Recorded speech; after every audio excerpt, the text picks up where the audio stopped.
So I really don't know why I've seen a giant influx of Zoe support showing up in my games, but I've also seen a couple of Zoe support videos pop up on my YouTube feed, so maybe it's just me. But it made me think, is it worth playing Zoe support? Well, like I always like to think, everything can be a support, and Zoe has her place here as well. She has great scaling, outrageously long range, fantastic poke and burst damage, and a lot of outplay potential. However, there are some downsides. She is a bit harder to learn than other poke supports just because she has a lot of stuff going on. She is all skill shots and can be weaker in the early game. Now, some of the things I talked about can also be said against champs like Xerath. So what makes Zoe Zoe? Well, her passive is Lich Bane. Well, that's really it. You just get bonus damage on your auto attacks after you cast an ability. Yeah, and that's really it. It's really just another Lich Bane. Her Q is Boom Goes Dynamite, because it's from downtown. Congratulations if you got that joke, you're old. Now, when you cast the ability, you do shoot it in a target direction. Then you can cast it again to change the direction of that ability. So you can shoot it backwards and then shoot it forwards, or you can shoot it left and then right. It also deals bonus damage the further it travels, so keep that in mind. Her W is a Skyrim pickpocket. You just take the summoners or abilities after the enemy casts them,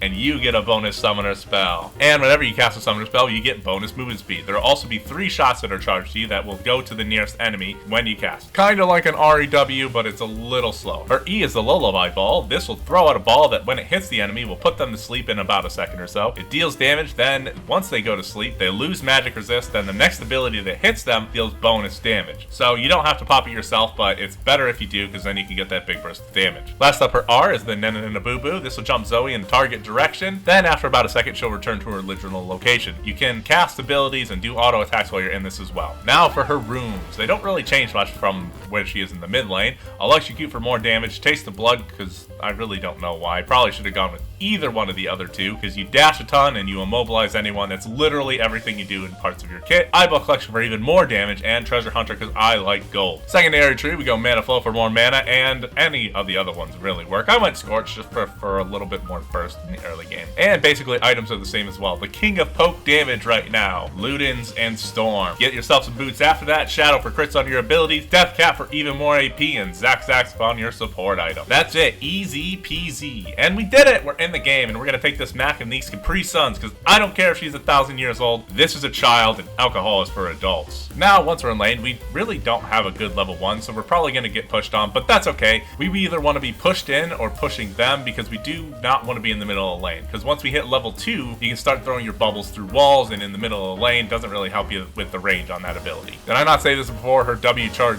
goes all the way through walls. I think I forgot to say that. Now, while you're in the lane, your Q doesn't really cost that much mana, but your E is a different story. You get a few of those before you run low on mana, but you basically get infinite Qs. If you do hit an E early game and you do land your Q, that's an easy 50% on any champion in the bot lane. Now, actually getting the combo is a bit more difficult because you don't have the extra dashes that you get with your ult at level 6. But don't be afraid to use your summoners, as it does give you bonus damage from your E, helps you cast up when chasing because of the movement speed, and obviously it's your summoning spell, so it's good. But most of the time in lane, we just want to spend it throwing out abilities as much as possible to keep the enemy on their toes, and hopefully off the way. Now, once we hit level 6, that's when our true power is unlocked. Now you can travel outrageously long distances with your Q and with yourself. And the worst case scenario, if you land your E, they have to body block, or you just take the lane mate's 75% of their HP. Does that make sense? I think it makes sense. Something that I do regret not doing is using my ult in a more versatile way. I primarily used it just for the main damage combo, but you can always ult forward so that you can land your E around the minions, then you can Q around the minions as well. It's not necessarily needed, but it gives you options and keeps you threatening even if they are hiding.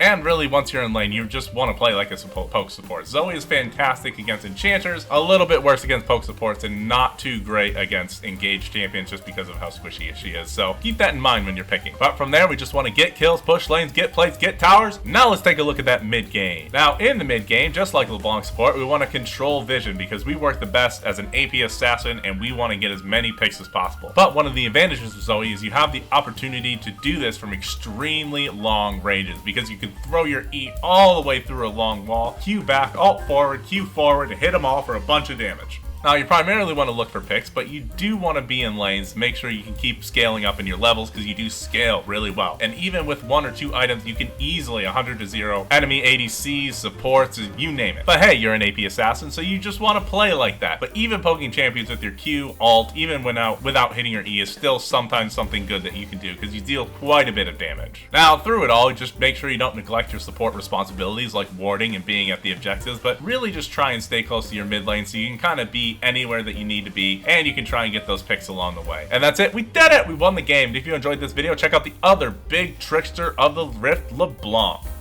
Talk to you later.